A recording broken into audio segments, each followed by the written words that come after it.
dimensions of diversity.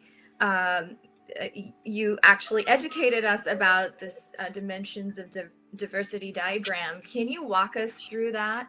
Yes, definitely. So whenever I teach a class or I'm talking to individuals that truly don't understand about, diversity and inclusion, I really want to make sure that we're getting everybody on the actual same page.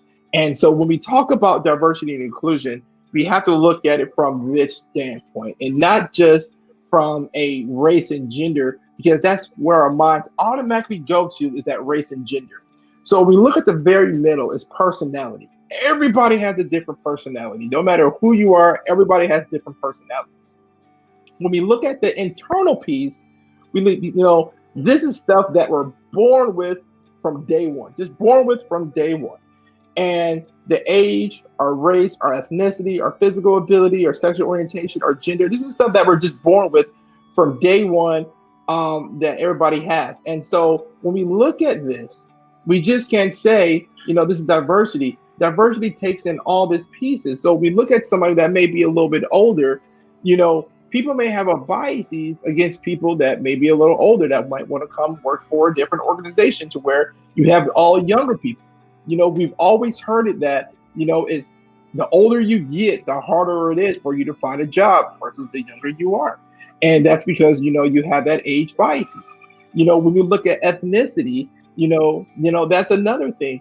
People like, well, will they fit into a all white male organization, or will they fit into, being the first African American in this actual position, to where they don't see anybody that looks like them, or can they fit in, if I'm an actual woman, into them being the only woman. And so a lot goes into this. We're talking about diversity. When we're looking at the external dimensions part, that's another piece of diversity that we have to take in. And I always tell my actual teams, look at your actual team and look at what you're trying to look at your product, look at your service, look at your customer, look at your clients. And what are you trying to solve for? Are you trying to solve for something that's for working parents, or do you have someone on your team that's married?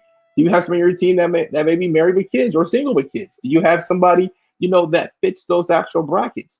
Do you have somebody from a different education background? Oftentimes we hire people that sound like us, that look like us. Yes. And so oftentimes we'll see people that probably went to the same school.